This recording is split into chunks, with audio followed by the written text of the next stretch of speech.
I would like to remind Congress, mali ho yan. It's invalid. Please correct it. Or recall the budget and demand an explanation kung bakit dumating sa inyo yan na ganon kablangko. We are not, para ka binigyan ka ng blanco check dyan, o sige, bahala na kung anong ilagay ninyo. In the same manner, yung mga blanco-blanco dyan, whatever or whoever corresponds to that particular item is free to just fill up the amount. That is not by all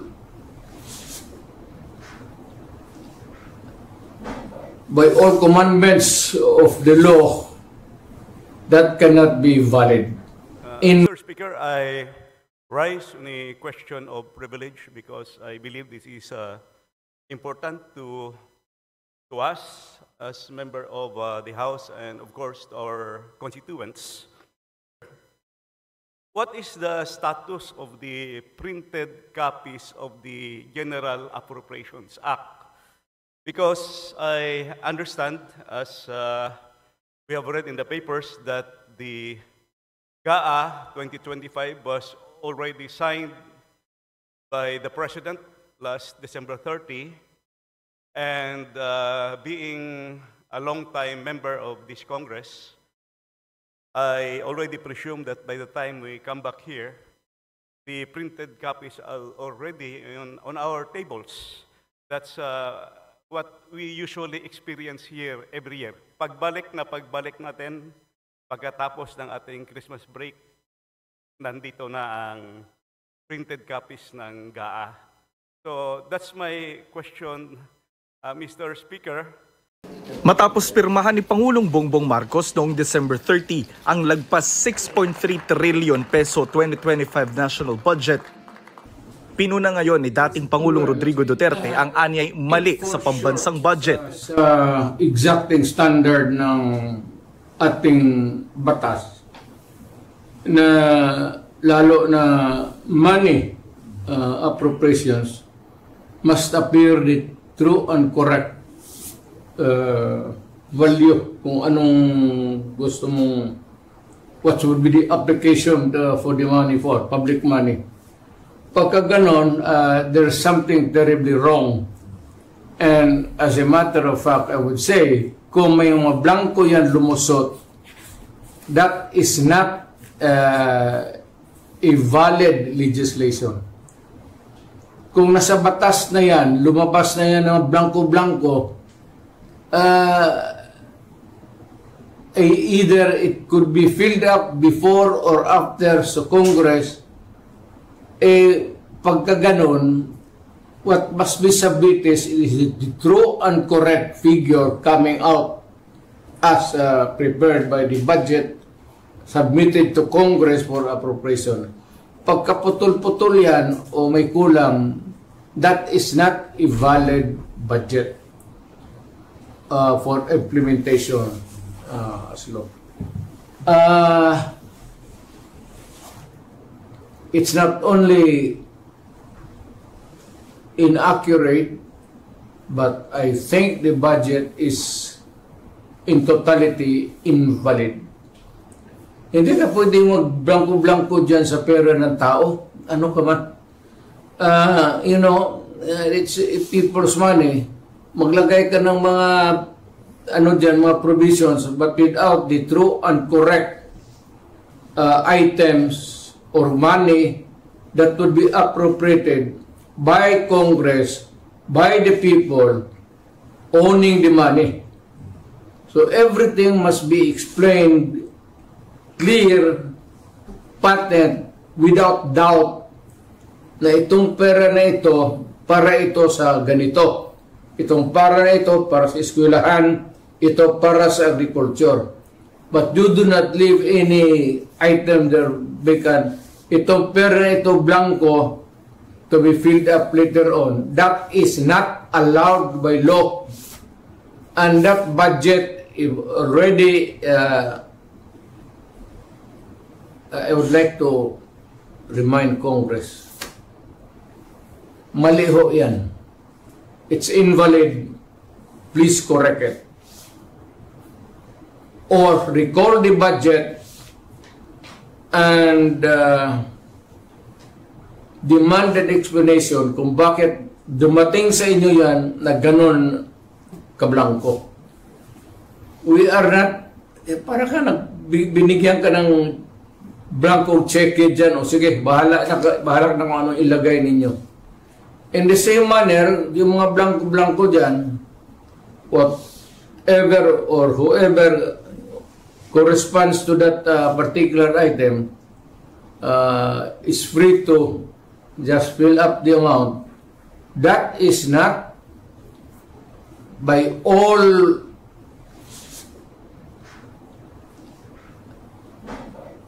commandments of the law, that cannot be valid, invalid, unenforceable, and kung na-implement na, it must be corrected and the money returned if already spent or corrected.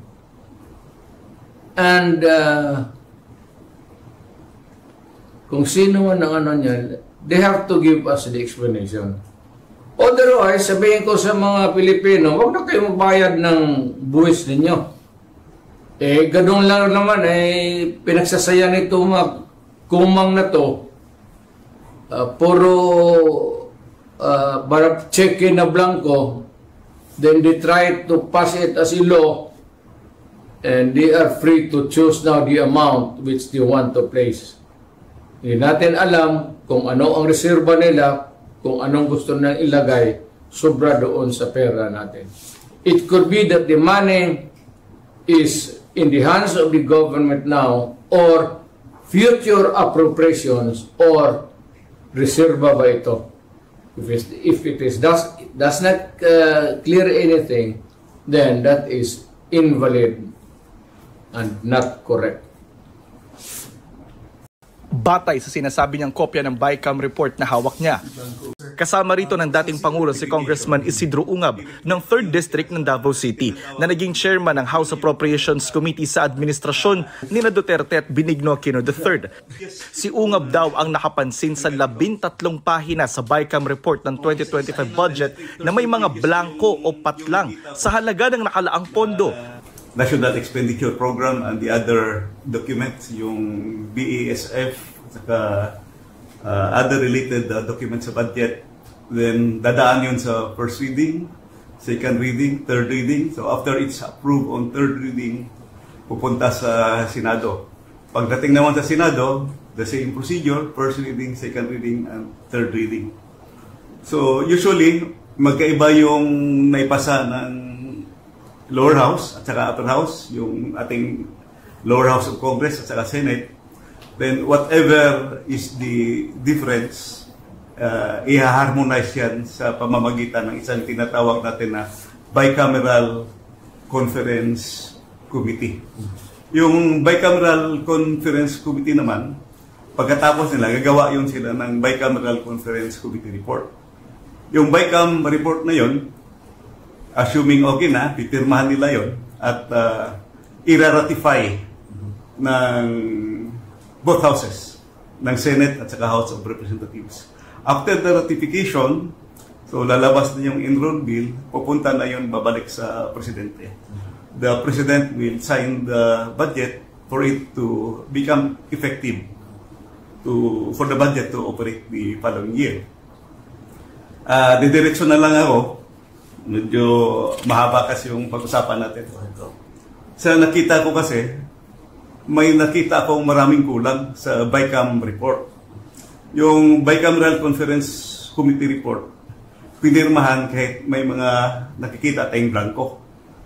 So far, ito yung nakikita ko na pages na kulang. Page SP 11, page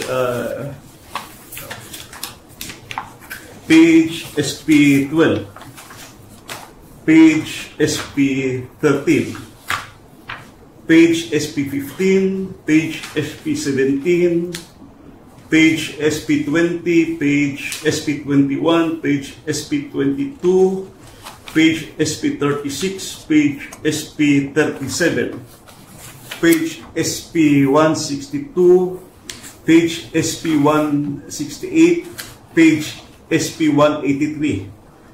Mostly from the Department of Agriculture and on and program appropriations. So let's go directly to the page SP11 to SP12. Pwede naman siguro i-flash ito sa ating screen, no? Nahalata ko sa kasi Mayor, Mr. President, na maraming, at saka Harvey, maraming blanco. And these are not, I would say, ordinary figures because these figures will reach to billions of pesos.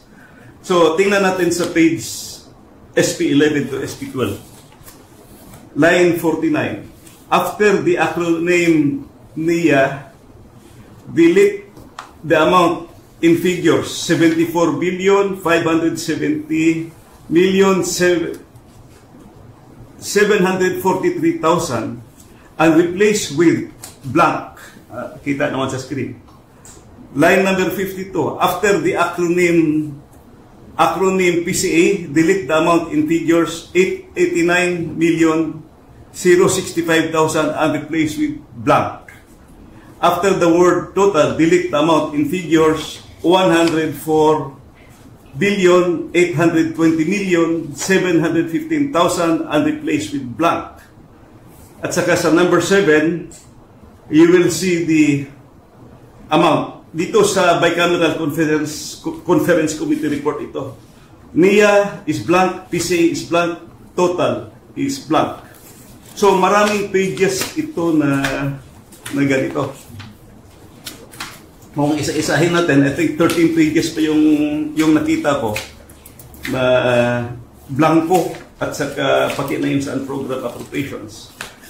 At saka may nakita din akong karamihan daw sa mga may blanco nasa pondo ng Department of Agriculture, gaya ng sa Bureau of Fisheries and Aquatic Resources o BIFAR, small-scale irrigation projects, at agricultural machines, equipment, and facilities. May blanco rin daw sa unprogrammed appropriations. Is only 126,728,221,000. Ang ibig sabihin, merong discrepancy. So, paano discrepancy? So, with all these findings, makikita natin na defective yung BICAM report. At bakit pinirmahan ng members? So, the House and the Senate ratified defective BICAM report. In other words, apektado yung ating GAA because BICAM report was defective. What was ratified by both houses are defective. Ang daming kulang na blanco that can be shown in the BICAM report at pirmado. So, yun ang aking nakikita na findings.